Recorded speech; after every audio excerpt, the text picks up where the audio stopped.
Hi all, my name is Daniel, and as a full-time software developer and remote worker, I spend a lot of time here in my home office. Over the last several years, over a decade really, there are 5 individual purchases that have really brought outsized value to my life, and that's what I'd like to share with you today. The first of those purchases is my office chair, the Alera Etros 4218, featuring adjustable height, adjustable tilt, and adjustable mid-back support. This chair really can do pretty much everything I need it to do, and the breathable mesh is genuinely fantastic. Now, I purchased the chair back in 2011, and it's lasted me all these 14 years, and is still in very solid condition. There's no rips, no tears, I've never had a mechanical failure of any sort. It's a fantastic little chair. When I purchased the chair back in 2011, it cost me about $140, and I see that it now sells for $570. Yikes. That is a hell of a price increase.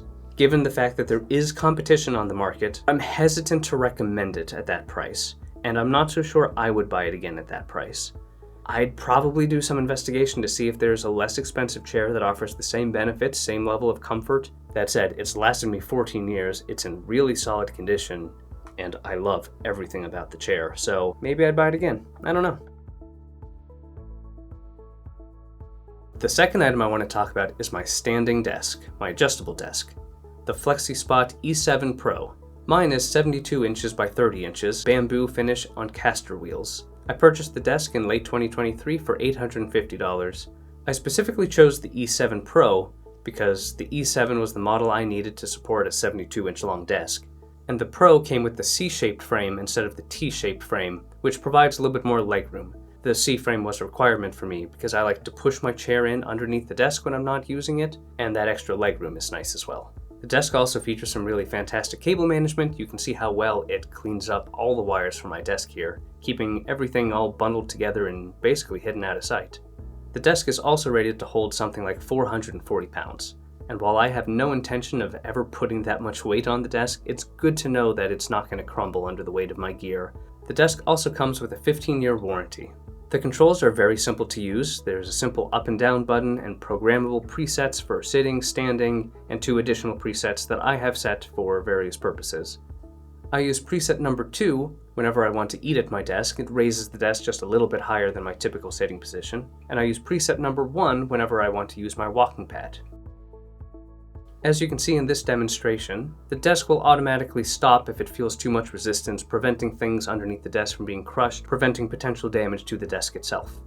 Hands down, this is probably one of the best purchases I've made in the last few years, and I would absolutely buy it again. And for anyone who works from home, I'm going to highly recommend it. It has just worked so fantastically. The finish is beautiful, the desk is great, I've had no issues with it at all whatsoever. Highly recommend. The third item I want to talk about is a walking pad. Now, the brand of the walking pad itself doesn't actually matter. Mine happens to be a Urivo. I don't even think they sell this anymore, but the point is, a walking pad. With this walking pad, I now walk 3 to 5 miles a day, easily. At 2 miles an hour, I can continue to stand on the desk and type and be effective at work. At 3 miles per hour, I can still read, although typing becomes more difficult. And the walking pad maxes out at 4. I mostly use 4 miles an hour whenever I'm just doing leisurely things like surfing the internet or watching YouTube after work. I chose this particular model because of its form factor. As you can see, it fits very neatly underneath my desk. It's relatively easy to swing out and bring into use, although it is just a tiny bit of a hassle having to actually take it out and push it back every single time I want to use it. But as you can see, it's really only a few seconds we're talking about. If I were to buy another walking pad in the future, I'd probably personally buy one that could do a little bit more than 4 miles an hour and maybe had a tilt feature so that I could walk on an incline. I probably wouldn't use either of those features during the workday, but after work when I'm just watching YouTube or playing video games, it would be nice to push myself a little bit harder.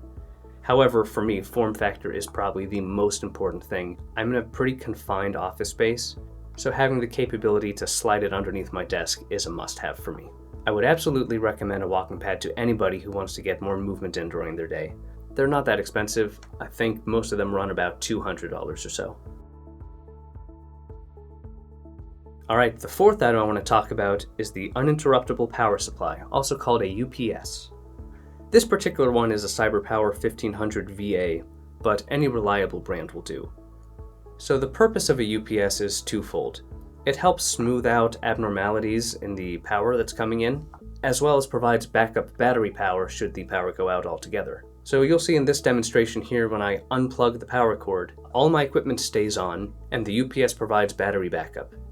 It also starts beeping to warn me that power has gone out and that I need to take action. During this time, I'll typically shut down my computers gracefully, close any applications that are running, make sure nothing is in the process of writing to the hard drive, because that's the number one cause of corrupted hard drives, is power failure while it's writing. I live in an older house where a lot of things all share one single circuit. Everything in my office is sharing a circuit with half of the first floor of my house, so power trips happen. As do voltage spikes, voltage drops. I have a lot of abnormalities, and the UPS just helps smooth that out. We also have a surprising number of full-on power outages, and the battery backup has been a lifesaver for that as well. This particular model has input and output protection for network cables. It also has 12 power outlets on the back. 6 of them are on battery backup. The other 6 are not, but all 12 do offer protection for voltage abnormalities. It can also be connected to a device via USB cable and can be programmed to shut down the device automatically should a power failure occur. So once the battery kicks on, it can shut down the desktop gracefully, thus preventing any damage if you don't happen to be home to shut it down manually. If you have a desktop computer, you should have a UPS. Would I buy the same brand? Sure, CyberPower's been good, it's been reliable for me, but any reliable brand will do. The final item I want to talk about is my wireless keyboard and mouse. These are the Logitech MX Keys S and the MS Master 3S. The mouse features a lot of buttons and a side scroll wheel, all of which can be customized using the Logitech app. This little button down here is used for transferring control between 3 different devices. I sometimes have a personal laptop, my personal computer, and a work laptop out on my desk at any given time. And this mouse allows me to, with the press of a button, switch control of the mouse to any of those 3 devices within a second. That's extremely convenient. The keyboard is a full-size keyboard and it's very comfortable. The backlight is adjustable and works flawlessly. You don't actually have to press any keys for the backlight to turn on, you just have to get close enough.